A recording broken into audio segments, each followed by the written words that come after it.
Alors bonjour à tous, bonjour à toutes. Alors là, on va s'occuper du signe du cancer pour 2023, en sachant que le cancer va vivre pas mal d'événements, hein. Alors, donc pour le premier décan, Jupiter va être pendant l'année un peu compliqué au début et plutôt favorable ensuite, parce qu'il va passer du bélier au taureau. Donc il va aller vite en bélier. Donc vous allez, ouais. Et par contre, il va arriver en taureau rapidement. Donc les effets vont être plutôt positifs euh, à partir donc euh, comment dire, à partir du mois de mars, pardon, à partir du mois de mai. Et ensuite, bah ouais, voilà. Donc pour le deuxième décan, vous allez avoir donc également Jupiter en bélier en carré et Jupiter en taureau en sextile, accompagné de Uranus en taureau aussi. Donc les deux planètes en sextile, ce qui est très bien pour votre décan. Et pour le troisième décan, vous allez avoir des influences un petit peu délicates. Donc vous allez avoir Jupiter en bélier, en carré, Neptune en poisson, toujours toute l'année en trigone, donc c'est parfait.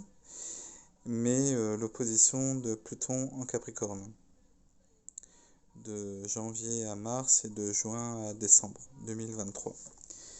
Donc voilà, c'est des énergies. Voilà, ça va être une année un peu mi-figue, mi-raisin pour les cancers. Donc, alors, donc Jupiter en bélier pour, pour tout le signe. En carré, alors voilà ce que ça donne. Donc l'être a l'impression d'une inadéquation entre ses désirs et la réalité. Les possibilités du moment lui semblent s'opposer à ses réalisations personnelles. L'attention ou le pouvoir qu'on lui accorde ne sont pas à la hauteur de ses mérites. Il se montre susceptible et accuse le monde entier d'être injuste, alors que souvent seule son absence de rigueur est en cause. Celle-ci peut également l'amener à se montrer crédule, naïf, à prendre pour argent comptant des propositions ou des promesses peu authentiques. Au niveau des événements, les difficultés d'ordre social ou matériel ont souvent lieu lors des dissonances Soleil-Jupiter. L'être peut se tromper, il peut aussi être trompé ou trahi, mais dans tous les cas, il devra mettre en cause son manque de vigilance. Il se trouvera souvent en but au pouvoir extérieur au travers d'ennuis juridiques ou administratifs. Il peut y avoir des ruptures de contrat ou des associations nocives, des retours de bâton concernant les erreurs, les négligences ou les éventuelles malversations. Lorsque les occasions d'affirmation se produisent, elles se révèlent souvent contraires à la déontologie du sujet, l'exposent à des compromis délicats ou sont finalement décevantes. Alors, au niveau du sens, si Jupiter se fâche, c'est que vous avez quitté le droit chemin, soit volontairement, soit par aveuglement ou simple étourderie. Efforcez-vous de demeurer dans le cadre des règles et des lois supérieures de la vie, soyez fidèles à vos exigences profondes, ne prenez pas d'enseignement que vous ne sauriez tenir. Non, ne prenez pas d'engagement que vous ne sauriez tenir. Alors au niveau de la compensation, il faut savoir résister à la facilité. Voilà. Ensuite, au niveau du sextile, parce que le cancer du premier et deuxième décan, vous allez être les plus favorisés parce que Jupiter va passer en taureau du coup. Mais ça sera qu'à partir de mai. Voilà, de mai, qu'est-ce que c'est? Mai, juin, juillet, novembre, décembre. Voilà. Donc, alors, humeur, l'être se sent tranquille et plus joyeux qu'à l'ordinaire. Cela le conduit à une recherche générale d'harmonisation avec les autres comme avec lui-même. Au niveau des événements, les aspérités de la vie s'adoucissent, on peut assister à la résolution harmonieuse des difficultés sociales, rencontrer des appuis. Si ces transits n'amènent pas de miracle, ils se traduisent souvent par une sorte de protection qui accompagne l'être, y compris dans des circonstances difficiles. Alors au niveau du sens, il y a une adéquation possible entre les désirs et la réalité. Il faut la chercher et la trouver. Attention au piège suivant, un climat de facilité peut entraîner l'être à la paresse, au laisser-aller, à l'attente passive. Ensuite, Saturne en poisson pour les amis du premier décan. Alors Saturne en poisson, en trigone, c'est très très bien.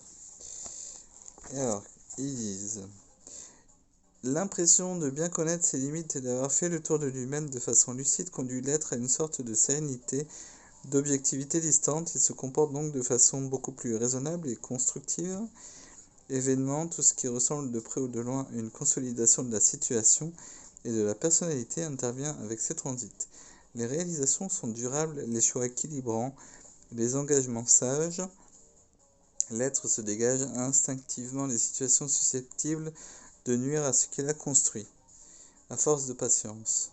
Au niveau du sens, il s'agit d'une sorte de protection, de garde-fou, qui aide l'être à juger intelligemment et à ne pas dépasser les limites raisonnables. Alors, il n'y a pas d'effet pervers proprement dit, sinon pour certains de se réfugier dans l'indifférence. Voilà.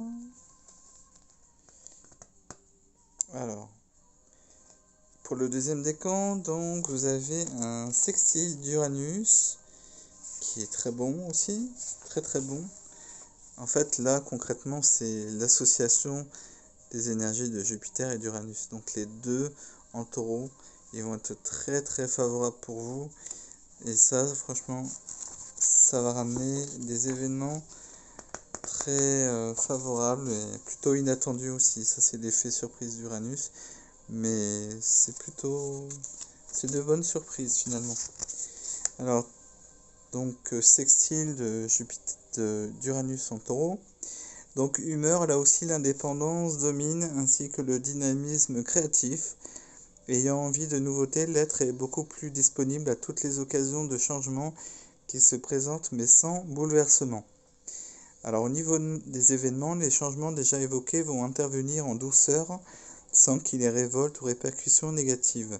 Ces aspects sont comme des ballons d'essai qui passent à portée afin de rendre la vie plus intéressante. Saisira pas. Au niveau du sens, il faut être à l'affût des ballons qui passent. Donc attention au piège. Souvent, ces transits s'écoulent sans que la personne en ait conscience. Donc certains amateurs, sous prétexte qu'il s'agit d'Uranus, attendent passivement que leur vie change, sans lever le petit doigt. Quand ils se réveillent, Uranus est parti et rien n'a changé, car ils n'ont pas changé. Donc il faut d'une certaine façon accompagner le mouvement, en fait, avec Uranus. Donc voilà pour le cancer du deuxième décan. Cancer du troisième décan, donc comme je vous l'ai dit, c'est année mi-figue mi-raisin avec Jupiter est plutôt en mauvais aspect et Neptune en très bon aspect. Donc Jupiter, on vient de le voir. Maintenant, on va voir Neptune. Neptune qui envoie un beau trigone. Très très beau ça. Mais c'est plus pour la vie spirituelle finalement. Neptune, c'est pas vraiment un astre qui a un impact sur la vie concrète finalement. Donc, alors au niveau de l'humeur, en fait, ça donne une humeur plutôt intuitive. L'être cherche sa vérité. Il se cherche en tâtonnant, mais en bénéficiant d'une juste perception de sa vérité. Donc au niveau des événements, ce n'est pas un transit événementiel, comme on l'a dit. Tout au plus, l'être, en ressentant plus profondément les choses, fera certaines découvertes en lui ou autour de lui. Cette évolution sera psychologique ou spirituelle. Attention au piège suivant qui consiste à se laisser aller à des rêveries stériles au lieu d'agir. Comme je l'ai dit, en fait, c'est un transit plutôt qui touche l'aspect plus spirituel et l'intuition en fait. Donc voilà. Le danger c'est finalement de perdre un petit peu les pieds sur terre. Bon, ça n'arrivera pas forcément. mais ça peut être un piège. Donc attention à ça. Ensuite, vous avez Pluton du coup en opposition. Pluton en opposition au Soleil, ça c'est les derniers degrés du signe du Cancer. C'est pas tout le décan qui est impacté, c'est vraiment les derniers degrés. Donc là, qu'est-ce qu'on a du coup? Alors au niveau de l'humeur, on retrouve les effets dissonants de la conjonction, angoisse liée à la sensation que quelque chose en soi ou autour de soi est en train de changer sans qu'on n'y puisse rien. Il arrive également que l'inconscience soit totale. Alors au niveau des événements, ils sont similaires à ceux de la conjonction, à cette différence près qu'ils donnent l'impression d'intervenir comme une fatalité. Problèmes de santé, perte de pouvoir, crise d'identité, bouleversement dans la relation à l'homme, deuil du père au sens psychanalytique du terme, sont possibles. Donc au niveau du sens, c'est la nuit qu'il est beau de croire à la lumière. Edmond Rostand, côté un petit peu intellectuel, et c'est seulement philosophique. Et c'est seulement lorsque le plongeur a atteint le fond qu'il peut donner le coup de pied qui le propulsera à la surface. Donc, ce qui est important de garder à l'esprit, c'est la compensation suivante. Comment on peut compenser cet aspect plutôt difficile? Donc, c'est lorsqu'il ne se traduit pas rien de réel que ce transit est inquiétant car il agit à ce moment-là de façon souterraine. Quand quelque chose se produira vraiment, il sera parfois trop tard pour réagir et contrer l'événement. La meilleure façon de se comporter est donc d'accompagner le transit, c'est-à-dire de procéder à une auto-interrogation permanente, voire à un travail sur soi. Donc je dirais plutôt à une certaine psychoanalyse. Voilà. Voilà mes chers cancers pour l'année 2023. Donc mi figue, mes raisins. Eh ben, je vous souhaite une bonne année 2023, mes meilleurs voeux, surtout plein de belles choses et surtout prenez soin de vous et de vos proches. Bisous.